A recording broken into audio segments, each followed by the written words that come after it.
right, everybody, welcome to Stress Busters. I'm going to tell you right now that this is my favorite workshop to give, and there's a couple reasons for that. Number one, everybody wants to hear about stress and how to decrease stress, and this has just been a really well-received workshop. It's something that we've done continually. The second reason is this is the workshop I've done the most. I have actually been going out into communities. I've gone to churches, I've gone to corporations, to law offices, to gyms, and we have done this workshop on the 3 secrets to stress management. In the last 18 months, I've probably done 100 of these, and the most requested one is about stress and the 3 secrets to stress management. So I'm really excited to be doing this workshop for you guys and with you guys. For those of our patients who are with us, welcome. I'm really excited to be doing these. One of these days, we're gonna get everybody back in the office. We're gonna be doing workshops live again. I miss doing these live in front of you guys, in front of an audience, and it's just, there's something, a connection about that I just really miss. So thanks you guys for tuning in tonight. For those of you who have never been with us before, who don't know I'm Dr. Andrew Hall from WellSpine KC, and we're going to be talking about stress tonight. So before we get started, I have a couple housekeeping items. Number one, I just want to thank my staff for helping us do this. I want to thank Kevin, our cameraman, who has been doing all of this work for us. Amina and Alexis and Dr. Lisa, of course, and Jackson for coming in and taking the time out of his day. Thanks, you guys. This isn't a one-person effort. This is multiple people putting these on, and it wouldn't be possible without them. So a couple other housekeeping items that we're going to do. This is the next workshop that we have coming up. It is going to be Sleep Well, because you know what? Daylight savings time is around the corner here in September, and I don't know about you guys, but 1 hour of sleep really throws people off. And we're going to be talking about rhythms when it comes to sleep, and we're going to be talking about how to get the best night's sleep, because sleep really is a superpower. And then after that, in November, we're going to be talking about digestive issues and supplements. It's like we know Thanksgiving and the holidays are coming around, and so therefore we need to talk about that. But digestive issues is a huge part of the health issues that people deal with when they come into the office, and also supplements. A lot of people have been asking about supplementation, not only to help increase their immunity, but also just to help their bodies function better. So Dr. Lisa is going to spend about an hour on that, and it is always a great workshop. It's always really well received when we do that one. So here's the crew, if in case you guys don't know. That is my wife, Dr. Lisa Hall. That is Jackson, that's our son. And we are WellSpine KC. Just a little background on us. We were at Hall Family Chiropractic. We practiced for 10 years just outside of Boston. Loved it, but I am a Midwest boy. I was born and raised here in Kansas City, specifically Overland Park, and we wanted to come back here and open a practice. We did that 4 years ago, and this is WellSpine KC, and we've been here for 4 years, and it's such a fantastic thing to be back in this area because we have a lot of deep roots. And I walk in on a Monday morning, I look at my schedule book, and half of my schedule book is people I've known for 20 years. And there is something extremely fulfilling about that. When we decided to come back, we wanted to take care of the people that we had known for a long time. So for those of you out there who have known me for a long time, thank you for letting us take care of you. You make our lives extremely rich in doing that, okay? So, if you haven't seen us yet, if you're watching us on Facebook already, you know this is true. But there is a lot of content that we've been continually putting out on Facebook, on Instagram, on our website. We're continually updating it all of the time. When COVID hit, it just fast forwarded our plans to put everything online. Basically, I've put everything online other than adjustments. And, you know, sometimes I wish I could, but chiropractic is a hands-on profession, so, but everything else we've moved over to Facebook, we've moved over to YouTube. So if you're just finding us for the first time, we have hundreds of videos on our Facebook page. We have lots of videos on YouTube talking about stress, talking about headaches, talking about low back issues. So there's so much other information that you can go on for free. Just click on that. Go over to our YouTube channel, go to our Facebook page, check that out. I know you'll just get a lot of great information and content on there. Also, we are more than available to be doing virtual consultations with both our current patients and our patients from our patients or who have never been into our office before. We do virtual health consultations. You can go ahead and we have those on our website where you can just click on one of the links and you'll get either myself or Dr. Lisa, and we do Zoom consultations. So any of the things that you want to talk about that I don't get in depth with on this, feel free to set up a consultation with us, and we're more than happy to jump online and do that with you guys. Okay? All right. I love this meme. I'm so stressed out over being stressed out that I can't remember why I'm stressed out, and it's stressing me out. And that one, usually when I'm in front of a live audience, gets a good laugh because people are like, yeah, that was me on Tuesday.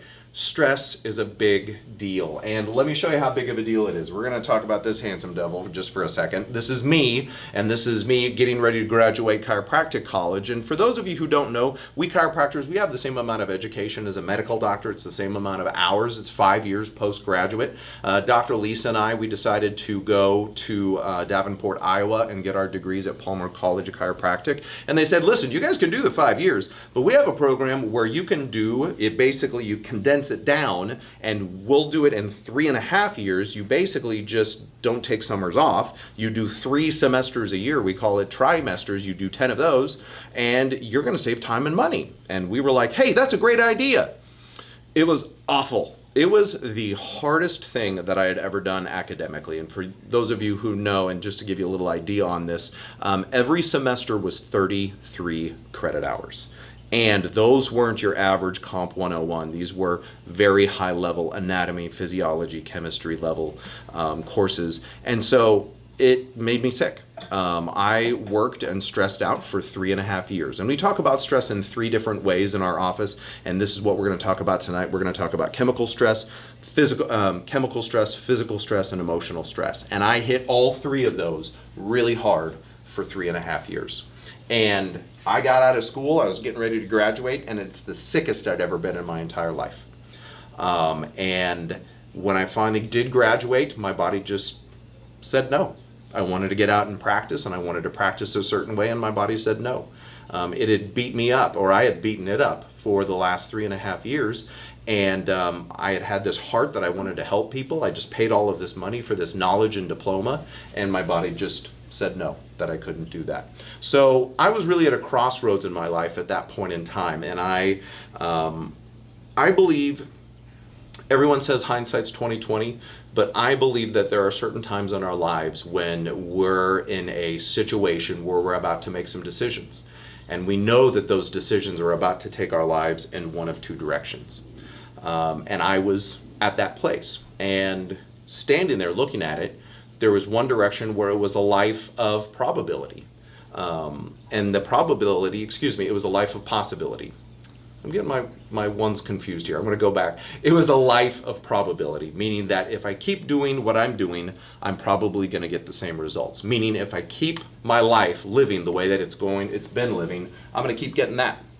I'm going to keep getting sickness. That is probably going to happen. And then the other road was the life of possibility, and that's what the potential was. That's what I could become.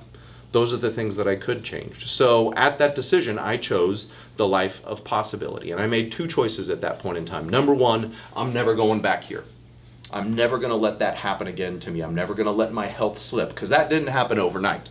I didn't wake up one morning and weigh 20 pounds less than I could and have trouble walking up and down stairs. No, there were red flags along the way. I just ignored them.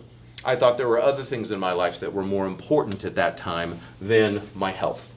And frankly, you can only do that for so long before your body makes you pay for it. And that's exactly what happened to me. So I decided I'm going to get my health back on track, and I'm going to get it the best where I can. And then the second one was not only when I get there, I want to keep my health there for the rest of my life. Because we've been lied to as a society that as you age, you're supposed to get sicker, you're supposed to get weaker, you're not going to be able to do the things that you want to do, and then you're going to finally die weak and increpid and not knowing who your family is. And frankly, that is just simply not true. So that is what the philosophy for our office, where yes, we are great at helping people deal with pain and symptoms when they have them, but we are a wellness-based corrective chiropractic office. We want to help people not only deal with the pain and symptoms that they have, but we want to teach them how to live a healthy lifestyle, and we'll get more into that later. But Here are the objectives that I want to do for this evening. Number one, I want to better define stress.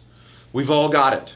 We're all dealing with stress, but when we talk about it and define it, people have a hard time. A lot of people think it's just in their minds. A lot of people think it's associated with different parts of their body. It's not. So we're going to better define that. Number two, I want you to upgrade your stress. We all have stress, but there are some stresses out there that are better for you than others. Anybody think of a stress out there that's better for you than others? Put it in the comment box over there. Give me a like. Say a hi over there in the comment box on Zoom if you're there. What would you think a great stress is? And think about it this way. You're breaking down some part of your body or your psyche in order to build it back up stronger. I'm just lobbing the softball in through home plate there. It's exercise. That's a great way to think about stress. That is a very healthy stress, is exercise. The second way would be education. Maybe not the way that I decided to do that, but again, you're learning new information and new skills in order to apply them and to make yourself better through education. Another one would be healthy relationships. Hopefully you're in a great relationship where you want that person to be the best version of themselves, and they want that same thing for you. But you know what? You're both people and you're both flawed, and there's some friction that's going on, and it's stressful to even be in a healthy relationship. Those are all things that we need to seek out. So, upgrade the stress. I want you to identify your biggest stressors. When someone is under stress, they lose the ability, number one, to process information through the frontal cortex, but they can't identify where the biggest stressor is coming from. Maybe someone in your life, at work or at home, they're having such a hard time and they're freaking out, and you're like, what is wrong? And they're like, I don't know. I'm just stressed out. That is someone who is deep into that level, and they don't, when they're in that kind of place, don't have the ability to identify it. So in a calm place, when we're not in stress, let's talk about what some of your biggest stressors are, and we'll help you identify those and give you some tips on how to do that. And then finally, I want to give you tools that you can use every day for stress management. And when I say every day, right after this call, you can start implementing some of these things. They're very simple. They're very easy to do. We call this workshop the 3 Secrets to Stress Management. You already know the secrets. You already know what I'm going to talk about. And when I mention these things, you're going to be like, oh yeah, that makes sense. But what you probably don't realize is how impactful these things are on your health. And these aren't small little things that maybe give you, that 2% edge. These are foundational principles that you need to do to even begin to start being healthy. So that's really the secrets when it comes to 3 Secrets of Stress Management. So I'm going to jump past this. So what do you think the biggest cause of chronic disease in our society is? And when I say chronic disease, I do mean the big ones. I do mean heart disease. I do mean most forms of cancer. I do mean diabetes and lung issues and all of these things that really are plaguing about 50% of Americans right now. It all comes back to this one thing. And if you're already saying stress at home, you're right. It absolutely is stress, but it's not just stress, it's chronic stress. It's slips and falls, it's car accidents, what we consider macro traumas, the big stresses. It's all sorts of chemistry that we're dealing with, but it's also the micro stresses. It's the micro things, from sitting too much, from not moving enough, from eating an unhealthy lifestyle. I mean, 4:35 north at 5:30 in the afternoon. It's stressful. It's tough. And we've been dealing with that for a long period of time. And I want to show you how big a deal chronic stress is in our society and the things that we're dealing with. Now, I read this article and I read the statement out of Johns Hopkins University. It's one of the leading medical research hospitals in the world. And here's what they said. The typical American goes through more physical, chemical, and emotional stress in 30 days than our grandparents did in their entire lives. Think about that. Because when I read that, my BS meter went off. I'm not kidding. I was like, that can't be true, because I started thinking about my grandfather, my Grandpa Hall, who was down in southern Kansas, who was a farmer, and I thought about his life. He grew up in the Great Depression, and then they followed that up with World War II, and then let's follow that up with the Cold War, and then let's follow that up with Korea and Vietnam that he almost had to send his sons to. There was a lot of stress there. There were some really big world events that was causing chaos. And he dealt with that through his entire life. But then I also started thinking about other things about Grandpa Hall. He was a farmer, so the man never sat. I mean, we had a joke as grandkids when Grandpa came in to have his lunch and maybe sit down for a few minutes. It was, how long was it going to take for Grandpa Hall to fall asleep? Because if he was sitting, he was probably falling asleep. The man was always on the move, did not sit as much as we did. There was no such thing as organic foods on the farm. because it was all organic. He grew almost all of it, and any animals that he killed to eat, he knew them or raised them himself. And then finally, when it came to his social aspects, his entire family and most of his close friends lived within 2 miles of him. He was deeply connected and deeply rooted. And I think if we think about most of our grandparents, that was the lifestyle that they lived. And we have none of that anymore. And this is really what's going on when it comes to stress and how it's affecting our lives. And by the way, this is based back in 1996. The American Journal of Health Promotion. In 1996, 75% of the population experienced frequent great stress. At that time, they were thinking it was around 90%. 70 to 90% of all the visits to the doctor were stress related. Doc, my stomach hurts. Why? I'm stressed out. Doc, I have all of these headaches. Why? I'm continually stressed out. Doc, my low back hurts. Why? I'm stressed out. That was back in 1996, and the World Health Organization described stress as a worldwide epidemic in 1996. You guys, I got my first email address in 1996. Do you think stress has gone down or up since then? It's gone up huge since then. And here's what the recent stats are also telling us about this, and this is out of the National Institute of Health in 2017. 50% of American deaths are from the top 5 chronic diseases: heart disease, cancer, diabetes, lung issues, and then strokes. And they're saying that most of those things are completely preventable. Completely preventable. Number 2, 1 in 5 women have an autoimmune disease, 7 times higher in women than it is in men. And then finally, 1 in 4 children have one of the 4 A's: autism, ADD, ADHD, asthma, and allergies. And if you don't think asthma and allergies is a big deal with a kiddo, you've never sat up with one at 1 o'clock in the morning trying to help them breathe. These are huge health issues that are facing our society. And by the way, that was back in 2017. That was before the huge nuclear bomb of stress got dropped on us called COVID-19. So stress is a huge deal when it comes to our health. And I'm just going to show you a couple stats here because I want you to understand what it's doing and how it's taxing our health system. Right now, as we're going through another political cycle, and always healthcare keeps coming up and keeps coming up all of the time. And here is why. We as Americans spend more money on healthcare than any other country in the world. Per capita, it's $10,000 per person. That's about they say the estimates are about $2.3 trillion a year goes into healthcare. Now, some people are saying, that's great, that's awesome. And I would say, great, let's spend more money on healthcare, but are we getting the results that we should?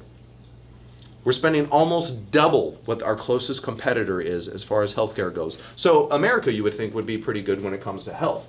Nope. This is the Bloomberg report back in 2019. America ranks about 35th. And this isn't a surprise. This wasn't a glitch in that. America's been ranking anywhere from about 35 to 45 for the last 10 to 15 years when it comes to healthcare. Very low when it comes to healthcare. Basically, we're paying for the Ferrari, but we're driving a Honda Civic when it comes to healthcare and the results that we're getting. Here's what that looks like, because we talk about trillions of dollars and we talk about health rankings and all of that stuff. Here's what that actually looks like. The US ranks 35th in life expectancy at birth, or 34th, I should say. How many babies die before their first year of birth? Way down here. The countries that are in front of us: Lebanon, Chile, Belgium, Slovenia, all of these places you would think, hey, we should have a better healthcare system than that. We don't, especially when it comes to infant mortality rates, which is shocking. Here's what it comes down to. People have never been sicker. And this was pre-COVID. I've been talking about stress for a long period of time, and I was talking about all of these things before COVID, and this is still true. The CDC came back in 2009 and said that for the first time in the history of man, children born after the year of 2000 will not live as long as their parents. And when I heard that, that pissed me off. Because not only am I paying for this system in which my son won't live as long, but my kiddo, who was born in 2011, won't live as long as I am. Statistically speaking, will not live. That's what it looks like on the ground. Not only is it affecting kids at birth, it's affecting them for their entire periods of life. So we have to talk about stress in a really specific way so you understand it. We're not going to use a lot of fancy doctor words, but I want you to understand how stress works physiologically, because it's not in your head. Not that way. Not how people talk about stress. It's not just, oh, I'm stressed out and it's just an emotional thing up here. That is absolutely not true. And if any things that I've talked about so far pique your interest or you want to have a deeper conversation with that, please feel free. We're going to go ahead and put that in the comment section over here where you can jump on and you can have a link with Dr. Lisa and I. Our calendar's in there. You can set up a time with us where we're happy to take a deeper dive into this. There's a lot of stuff that I want to cover tonight, but feel free to jump in there and give us a call or set up a time where we're happy to sit down and do a Zoom call with you, especially if you'd like to do a deeper dive into this. So, stress, gas or brake. Here's how I want you to think about stress. There are two systems of your body, fancy doctor words, sympathetic, parasympathetic. The sympathetic is fight or flight. You're being chased by a bear. I want you to think about that as the gas pedal for your body. You get revved up when you're in that state of fight or flight. Your body has to redline it in order to protect yourself. And then there's the other side, the parasympathetic. Think about that as being on vacation. That is the rest, repair, digest, reproduce part of the body. And your body's constantly going between the gas and the brake all of the time. That analogy works really well. And when you're driving, gas and brake all of the time. It's really dangerous if you're all gas all the time when you're driving. You can't go 75 miles an hour down the roads in a suburban area. It can't work. But you also can't slam on the brakes on the highway. You got to be going back and forth continually through those two things. So that's how I want you to think about what we talk about stress, gas and brake. By the way, physiologically speaking, you should be in the parasympathetic 80% of the time. Anybody feel like they're on vacation 80% of the time out there? No. That's why I'm talking about this all of the time. Most people say, no, it's actually 80% over here in the sympathetic. And I only feel like in that parasympathetic on that rest part when I'm actually on vacation. We need to change those numbers and we need to get it back more towards normal. So here's what it looks like physiologically speaking when our sympathetic system gets completely out of control. Now, when we go into fight or flight, our bodies are programmed to do that. That's how we've survived as a species when we were running around on the plains with bears and all of these predators trying to attack us. It helped us survive as a species, but here's the problem is that we can't get out of it. We're always surrounded by those threats and it's not a bear anymore. But I want you to see what it looks like when our sympathetic system, our fight or flight, is there, stuck there chronically. So, number one thing, when your body goes into fight or flight, your cortisol levels go up. Boom. And it's a stress hormone. There's been a lot of research and there's a lot of information out there about cortisol and the damaging effects of it over time, because once that happens, all of these other stress things happen beneath it. So your cortisol levels go up and your body responds to that increased cortisol by increasing your heart rate, increasing your blood pressure, and increasing your blood cholesterol levels. This is really good when you're about to run away from something or get into a fight with something. You need a lot of blood oxygen in your levels. You need a lot of blood pumping through your body. You need elevated levels of cholesterol in your bloodstream because cholesterol is a repair mechanism. It does a lot of things. Cholesterol does a lot of things, but one of the big things is it's a repair mechanism for your entire body. So these are really good things to happen. Your body wants this to happen for about 30 minutes to 2 days. That's the extent that this should be happening. But what happens if that person is stuck in a chronically stressful environment? What happens if that person is chronically stressed out for not only days, but weeks, months, and years? What does that sound like? Someone who constantly has a high heart rate, constantly has high blood pressure, and constantly has increased blood cholesterol levels. Go ahead and write that answer right there. If you're on Zoom, what does that sound like? You should be writing heart disease, or a heart attack, or a stroke, and that's exactly what it is, heart disease. Over a long period of time when that person's stressed out. Here's another one. Here's a really big deal. Decreased cellular immunity. Your immune system is energetically very expensive. Here's how that works. Anybody know that they're sick? They're not even exhibiting symptoms yet, but they're exhausted. Oh, I'm so exhausted. I'm not coughing, I'm not sneezing, I don't think I have a fever, but man, I gotta go home and rest. That's because your immune system has already kicked into high gear, and usually your symptoms show up after that fatigue. That's because that immune system is so energetically expensive. It burns a lot of energy. You have to shut everything down other than to just lay there and let your body fight off whatever's happening.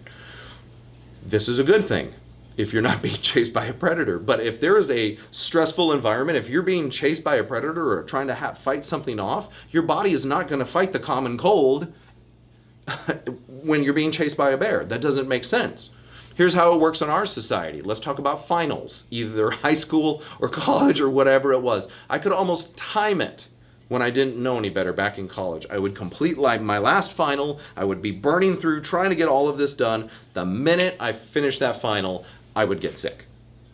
And I saw a lot of my classmates do this at the same time. Because you know what? In that situation, those finals was the bear.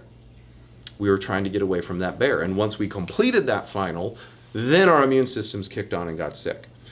That's how it's happening in our society. And this is really good for about 30 minutes to 2 days. But what does it sound like for someone who has a chronically decreased immune system? I just say this. They catch everything. From cancer to asthma to all of those things. Our bodies are naturally predisposed to be able to fight off novel viruses and cancers and asthma and allergy and all of those things unless we are in a chronically stressed out state. And again, I'm not going to spend a lot of time because, you know what, there's a lot of red in here. But I want you to understand every red that we go through there, every symptom or diagnosis in the red has its roots in stress, for the most part. I'm painting with a really broad picture here, but I want you to understand so much of the things that we get susceptible to come back to stress. I'm going to hit on this one real quick. Depression, anxiety, and insomnia. Do you think those have gone up since March 2020 or 2020? Yeah, huge. We've seen a huge increase of depression, anxiety, and insomnia in our practice and our society around. And here's how it gets rooted in stress, is that all of your happy hormones, your oxytocins, your melatonins, your serotonins, all are rooted in the thyroid. And they do not operate if your adrenal glands, which is where most of the stress hormones are coming from, they don't work. You got to think of your adrenal glands as the gas, where the gas pedal's coming from. Up here's the brake. You can't run both at the same time. You can't do that. You can't push on the gas and the brake in your car at the same time and expect to go anywhere. It's the same thing with our bodies. When we run those stress hormones so hard, it shuts down your serotonins, your melatonins, and your serotonin and your oxytocins. And by the way, those hormones help us sleep, help us connect to other people, and calm down. So, in a lot of ways, there's a real chemical relationship between stress and depression and anxiety. I want to bring that up because there's ways of balancing that out, and I wanted to show you that. Here's the big deal. Back in June 15 of 2020, the CDC published that any person with one of these things was 12 times more likely to die from COVID. This isn't just stress, oh, I'm stressed out and I don't feel very good and I'm kind of irritable. This is health crisis. Health crisis when it comes to when we're under stress for long periods of time. And I also think this is why COVID has lingered longer in the American population than in most other places, or why we're seeing bigger effects from it. Because frankly, we are unhealthy to start with. We were a stressed out society and there was a lot of things going on, and then let's just drop this firebomb of COVID-19 on us. And we're dealing with the repercussions of that right now. So, in today's world, everything looks like a bear. We can't get away. We can't get away from the bear. We're having a tough time dealing with that. So what I want to do is I want to give you some easy and simple tips that you can do to start balancing that out. Because you guys, you know what? Stress isn't going down anytime soon. Sorry, I hate to be the bearer of bad news. Hopefully we'll get towards less COVID stress, but there's always going to be something else coming down the pipe. There's always going to be something else. So what are the things that you can do to help protect your body when it comes to stress? And that's what we're going to jump into right now.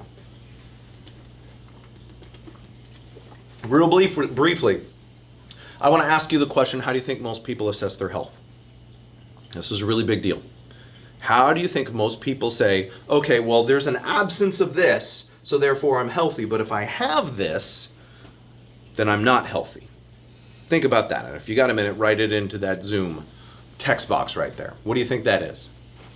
I'll tell you right now, it's pain. Pain. People think, okay, if I don't have pain, I'm good, I'm healthy, I'm well. The minute I have pain, that is a problem. And I will tell you right now, assessing your health based on that is excessively dangerous, and it's wrong. Pain is the last symptom to show up in most situations, and it's usually the first thing to go away. That's how pain works. Let's think about that. You don't have a cavity, or if you go to the dentist. Today, my son went to the dentist today Normal checkup, he's got 4 cavities.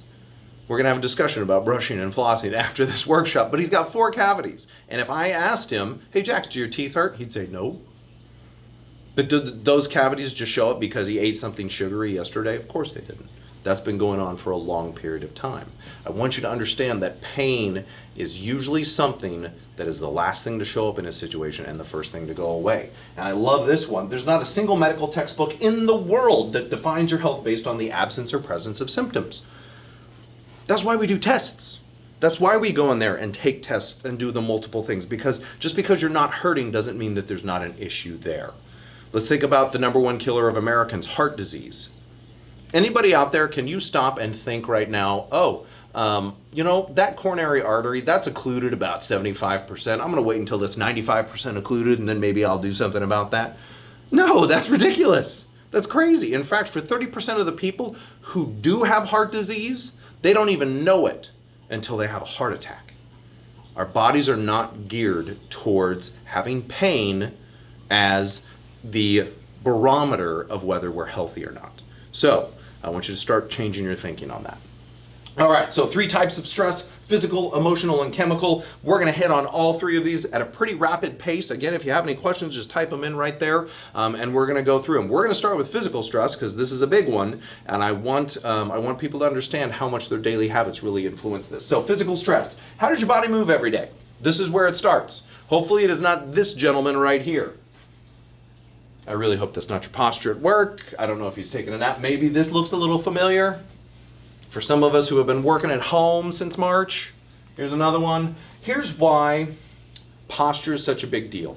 And we can all do this at home, so I want you guys to do this together with me. Let's just participate a little bit at home on the Zoom call. So what I want you to do is sit up straight in your chair. Wherever you're at, just nice, sit up straight, get on the edge of your chair. Don't have your back touching the back. I want you to roll those shoulders back just a couple times. It should feel really good.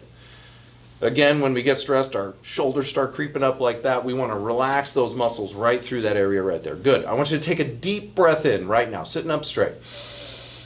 And then let it all the way out.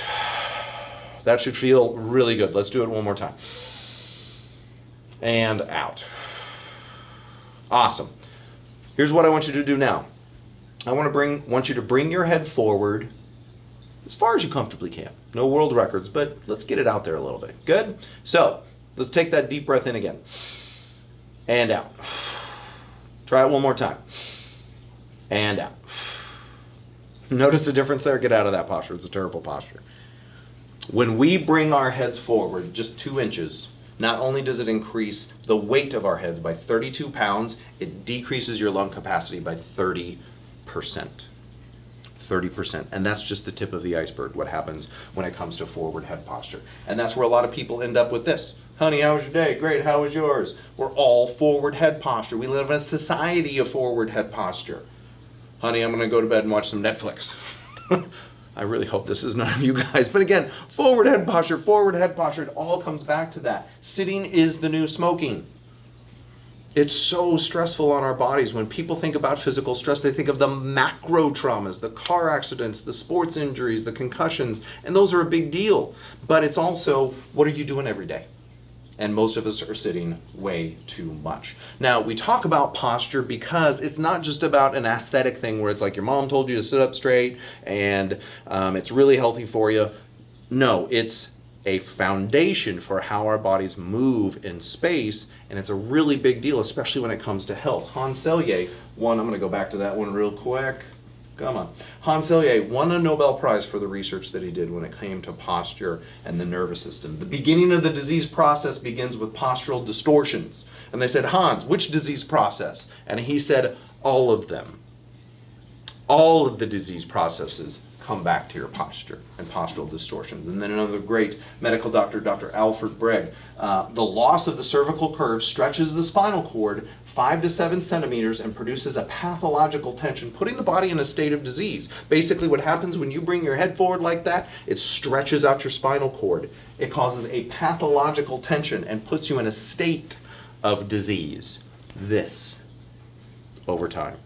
And again, we do so much of that in our society right now as we sit. And what that does, that pathological tension causes what is called as subluxation. nerve stress on the spine. I want you to think of your spine as just a power panel for your entire body. It's running 3 trillion messages a second through that spinal cord. And when you do this, it puts a pathological tension on it, what we call vertebral subluxation. Now, this is how it shows up. This is what's going on when it does this. These are the common symptoms associated with just forward head posture, headaches and migraines. This is the number one reason why I see people in our office. People think it's low back pain. It's not. It's headaches and migraines. That's the number one reason why people walk into my office. Neck pain, TMJD, shoulder, arm, and hand pain, arthritis, thoracic outlet syndrome, thyroid issues, shooting pain down to the arms and hands. All of those things have a root in this. And it can cause such a huge host of things. And the reason for that is how neurologically sensitive the neck is. The neck has a ton of sensory information and motor information going through there, and that's why it can cause so many different things. So, here's the solution to that. Move. I used to have this slide actually used to say exercise, but I was getting booed all of the time, so I just switched it over to move. But you need to exercise. We need to move. We sit too much. All of that thing is happening. And I love this slide. Ask your doctor if getting off your ass is right for you. It is, in so many different ways. We need to move. Our bodies cannot defend against sedentary motion. It cannot defend against sitting too much. We have no genetic defense for that. We have to move. And so I always people ask me the question all of the time, how should I be exercising? What's the exercise program? Pilates, yoga, CrossFit, weightlifting. And I just say, do something that you love.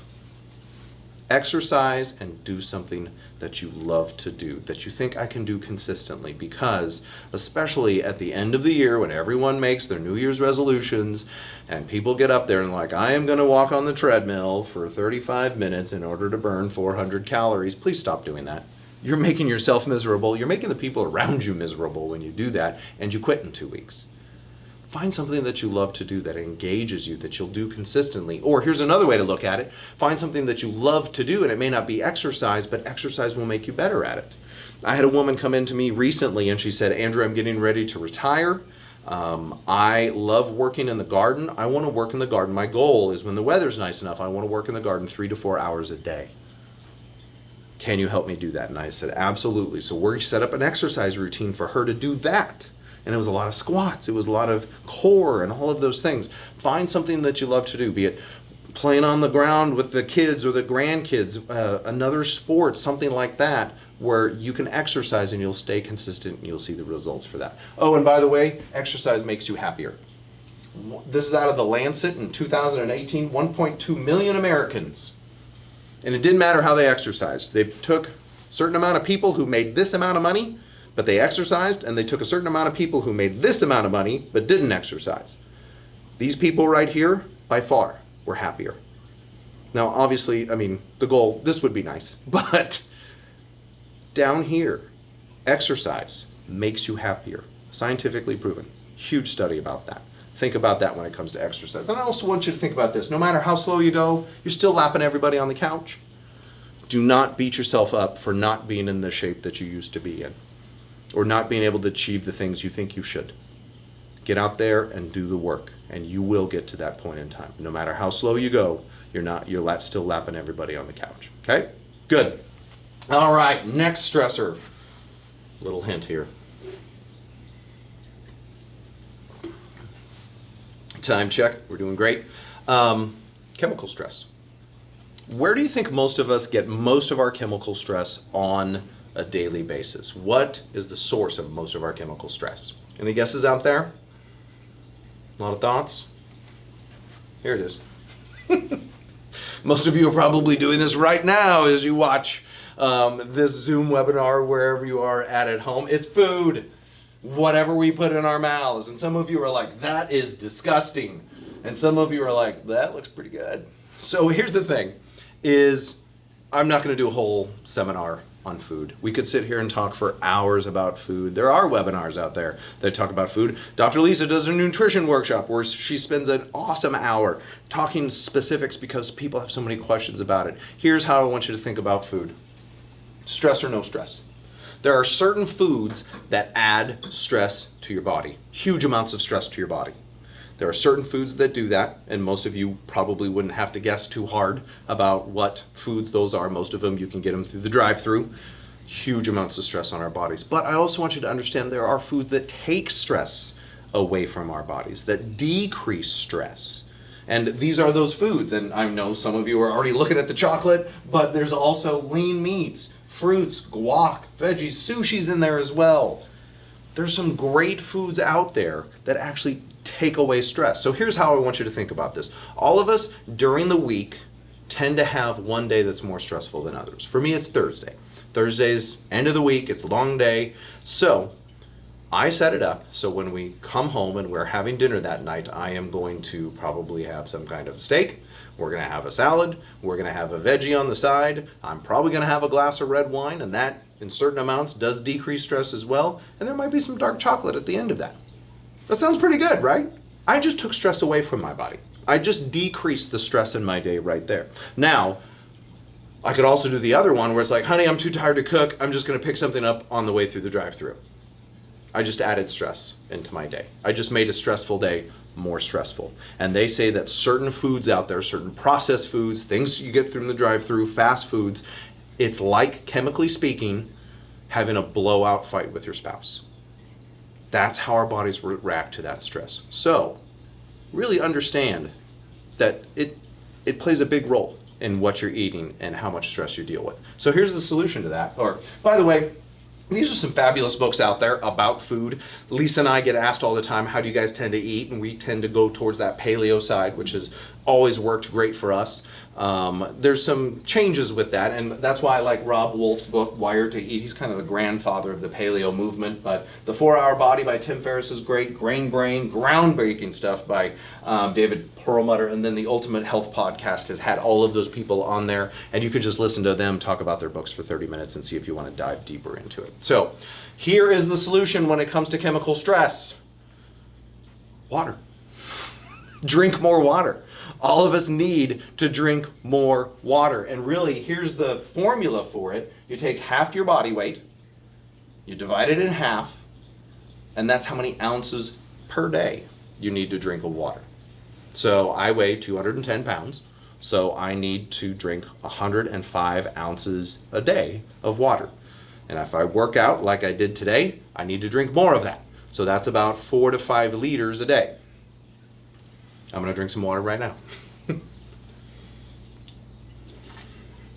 Now, some of you are already sitting there saying, I'm going to pee a lot. Yes, you are. And that is a really good thing. It is good for your digestion. It is good for your kidneys. It is good for your liver. It's so good for so many different things. I love this slide. Drinking 1 gallon of water a day helps you avoid other people's drama because you're too busy peeing. I love that. And again, not a gallon a day, but we need to be drinking more water, and here's the reason for that. 75% of your brain, water. Regulate your body temperature. For those of you who are always cold or always hot, and no matter what you're wearing or season it is, you're one of those things, you're chronically dehydrated. I would think that's the first place to start, the easiest place to start. We could get into thyroid stuff later. That's the first place to start. You're chronically dehydrated. It helps convert food into energy, makes up 75% of your muscles. If you're getting up from your chair, from sitting too long, because you're probably sitting too long and you're doing the old man shuffle where you're like, okay, I'm going to get there eventually. Or you wake up in the morning and your muscles are stiff and sore and it takes you 45 minutes to get going during the day, you're probably chronically dehydrated. All of these things come back to water. So, and it's simple, it's easy, it's there. So again, half of your body weight in ounces per day. If you exercise, more. It'll really, really show you some great benefits with that. Everybody good? Cool? All right, I'm going to pause for more water. And again, you guys, if you have questions about this, if you want to know more about what it is that we do in our office and exactly how we go about this, click on that Calendly link. We're happy to set up a time where we can sit down and Zoom with you guys. We can talk further about this. We offer free consultations in our office where you can come into the office and have a conversation with Dr. Lisa and I about some of your health concerns. A lot of people love the Zoom thing because you don't have to leave your home, but you get to connect with a doctor and we can give you some ideas on what to do. Okay, good. All right, so here we go into the last one, emotional stress. Do I really need to talk about emotional stress? Really? I think we all know that. I think we all have had a good dose of emotional stress in the last 6 months. I think we know what emotional stress is pretty well by the time you've spent about 2 years on this planet. I was driving Jackson home the other day from school when he was going to school. It was about a year ago. And he's sitting in the back, and he's 7 at the time. And he's doing this. You know your kid, they have that trigger, that phrase where something's off, and he's... I'm like, Jax, what's going on, dude? How was school? And he's like, Dad, sometimes you just have to say you're okay, but you're not really okay. He was 7, you guys. He knew that at 7 years old. How many of us are walking around right now saying it's okay, but it's not really okay? And I think that's where a lot of our emotional issues and that's where a lot of our mental health issues come from, is people feel like they have to say it's okay, even when they're not really okay. And there's a spectrum when it comes to these kind of things. There's a spectrum of the stoic people who are like, everything's fine, everything's fine. I don't know why I'm crying, I'm just crying, so that's what's going on. And then there's the other side of the spectrum, the people who are like, oh, you think you had a bad day? Let me one-up you on that one. They're the one-uppers when it comes to stress and emotional stuff. We need to find that balance. Because you know what? Life, this is part of it. This is part of what's going on with life. It's going to go up and down. But what we want to do is try to control it where it's not as big up and it's not as big down, but it's in that good place where we're kind of getting better and better as we go along. And I want you guys to understand that stress is cumulative. Stress is a biotoxin, just like radiation would be, or mercury or something like that. It builds up in our bodies, and our bodies have to take time to get rid of it over time continually. It builds up. So you need to be doing certain things like exercise and drinking water in order to balance that out and in order to be getting rid of it. What's the biggest factor that determines emotional stress? You do. You are the person that determines the biggest factor when it comes to determining emotional stress. We do not have preset places that help us deal with stress. It's not it's like happiness. No one has just said, this is how happy you're going to be for the rest of your life. And your brother may be a little bit better, your sister's down here. It's not that way with stress. It's not that way with happiness either, frankly. We can teach our bodies how to deal with stress better and better. And let me use this guy as an example. How much do we love this guy? Love this guy. Is his job stressful? Of course it's stressful. 3 hours on a Sunday. He has 11 of the largest people you have ever seen in your entire life moving faster than you ever thought someone could move that fast. And their one job on the other side of the defense is to kill him. It really is that way. And if they hit him so hard they knock him out of the game, even better. That's stressful. Do you think he could do what he's doing right now as the Chiefs quarterback when he was in high school? He had potential. There was something there. He had talent. He worked on it. But even in college, he wouldn't have been able to do this. He has built his body up. He has built his mind up. He's built his emotions up to deal with the stress that comes at him on those Sunday times. And he is really, really good at it. Here's the other thing that he has. He has 10 other buddies on the offensive line, in the offense, to help him deal with the stresses. And I guarantee he knows come Sunday, he knows what his top 3 stressors are. Meaning, hey, that lineman over there, that defensive end right there, and that corner, they're the top 3 ones that I really have to worry about. I have to worry about the 11, but I know those 3 guys. So what does he do? He goes and grabs the lineman and says, hey, you need to get him. He has friends who help him deal with his stresses. They block for him. They block his stresses. I love that analogy because I think we can incorporate the people around us to help block certain stresses that come in. And as the holidays start rolling around, my wife and I, we kind of joke about this sometimes when we go somewhere, maybe a family gathering or something like that, and it's like, babe, I need you to block that person today. Tonight, you're going to block that person. And she's like, okay, if you block that person, cool. They help us deal with that.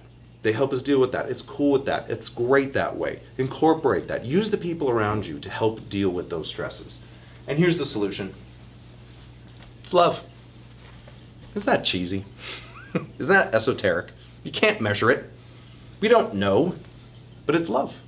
That is the solution to so many of those stresses. And let me dive into that. And it's not just that kind of love. How many people have bought a dog or gotten a dog or a cat or a pet during COVID? And here's why. It helps them deal with stress. And that's such a great thing. It's so awesome. Dr. John Medina, who wrote Brain Rules, I love this statement. Relationships are our chief survival tool. It helped us survive as a species. It's helped us survive all of the crazy things up until this point. It's going to continue to help us with all of these things, with the stresses that we have from COVID. It is relationships. We need to double down on our relationships when it comes to helping us deal with stress and all of that stuff. The quality of your life is in direct proportion to the quality of your relationships. I love that quote from Tony Robbins. It's so good. It's so good, and it's so true. So it's not just Dr. Andrew thinking up of these crazy things when it comes to huge issues, when it comes to health.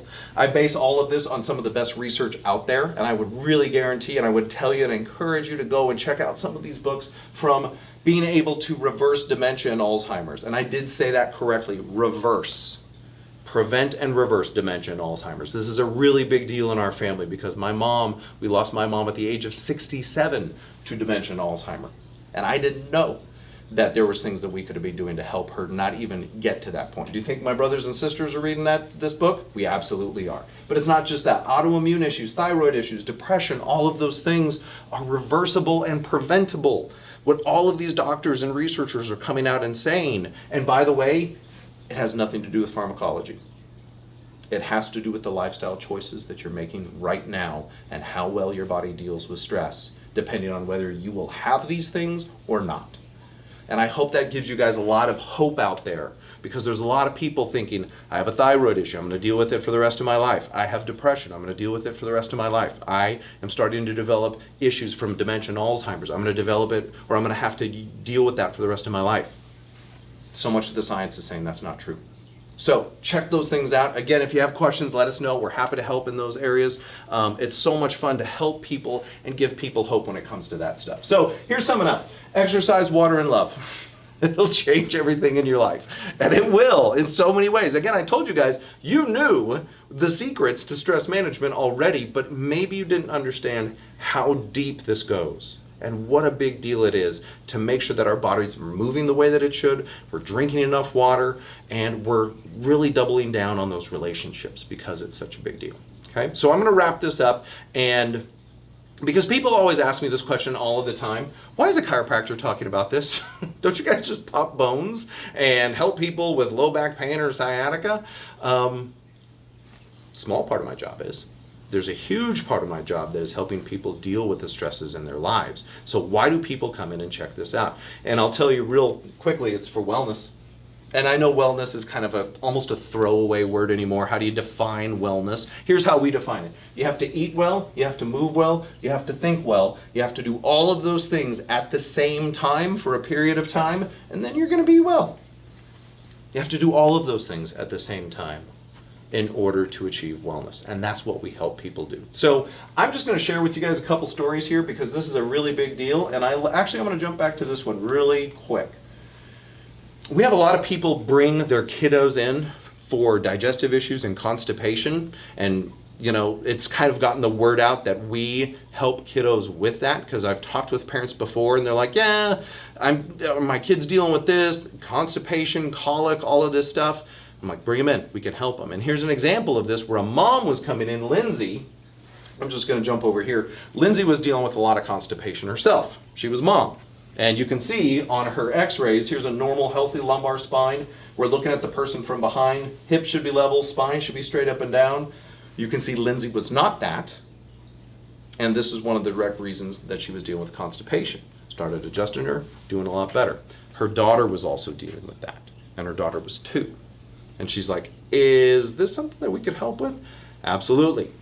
Brought her in, checked that kiddo out, and she started doing a lot better. She was dealing with some really severe constipation at that time, and we were able to do just a chiropractic exam, found that the root of it was in her sacrum. Constipation can be caused by a lot of different things, but hers was a chiropractic issue, and she did great. Awesome. Here's another example of that and what we see in our office all of the time. This is a Google review. You can go check it out on our website. Rita, who was pregnant, and I'll just skip to the good part, where she was 12 weeks pregnant, dealing with terrible back pain. 12 weeks, terrible back pain, couldn't sleep. She's like, I don't know how I'm going to make it all the way through this. Here's the highlighted part. Because of Dr. Andrew and Lisa's care, I remained pain-free for the remainder of my pregnancy, because she came in, started getting some chiropractic care to help her deal with that. She slept like a dream until 39 weeks, and then delivered her baby naturally and only labored for 5 hours. Awesome. So cool. And she is one of the clinical directors of nursing in one of the major Kansas City hospitals, and boy does she sing our praises, because we were able to help her out with that. So if any of these things have kind of just piqued your interest and you're like, you know what, I've never had a spinal checkup, I'd like to check this out. What exactly are they talking about? I've been dealing with some health issues. We would love to help in any ways that we can. And really the first step with that is just to do a spinal checkup. Most people have not had a spinal checkup to see if their spine and their nervous system, specifically the spinal cord, is the root of a lot of those issues. Let's go back to posture. So many of these postures that I see right here are causing people's headaches, migraines, thyroid issues, shooting pain down into the arms and hands. So we do an exam to see if that's something that we can help people with. And if we can help you, we see really, really great results. So what I'd like to do is just offer this to you. And again, some of you might be at that crossroads in your life where you're having to make a healthcare decision right now and you're having a tough time with it. And you know that there's the road of possibility, which means if you keep doing what you're doing, you're going to keep getting what you're getting. And maybe that's not a really great outcome, health outcome for you or your family. But there's also that road of probability. And I know that road. I've been there. I've been at this fork in the road. And I'm going to tell you, that road of probability, man, that's the one you want to take. And you want someone to help you make decisions with that, because that's what I sought out. I sought out people to help me make those decisions, and that's what we help people do. I'm also going to tell you, the most 5 dangerous words in healthcare, maybe it'll go away. How many people have been dealing with that? Have been telling themselves that, oh, this sciatica will go away. 6 months later, no, it's going to go away one of these days. Get it checked out. Get it checked out. This is something that we help people with all the time. So here's the offer. Next step is just to get checked. And we do one of the most thorough chiropractic exams here in the area, from talking to you about your symptoms, spending a lot of time exactly what's going on, doing a case history, touching you, feeling the areas about what's going on, bilateral weight scales, ranges of motion, thermography study, and if we need to take digital x-rays, we'll take them right here in the office. Normally, all of that's $350, and I think that's a great deal when it comes to the amount of time and attention that you're going to get from us here in the office. But because you were here with us on this Zoom call, the offer that we'll make to you guys is we'll do that for $50. Expect to spend about an hour in the office because that's how long these exams take, and then we set up a report of findings for you to come back into the office and check that out again. That'll be about 40 minutes. And yes, Dr. Lisa and I will be with that, and we'll be helping you deal with it at the same time. So we'd love to help you guys in any ways that we can. Thank you. Thank you for your time and attention on this. Thank you for all of the things that you've been able to do with us and the things that we've been doing with you. So if you have more questions about this, and if there's other things that we can be doing, shoot us a text. There's our phone number, 913-624-3888. If you just text STRESS to our number, one of my staff members will reach out to you. We can set up either a Zoom call, or we can just set up a new patient exam. So we'll have you come into the office, okay? This is Dr. Andrew Hall from WellSpine KC. Thank you very much for your time and attention. Stay healthy out there.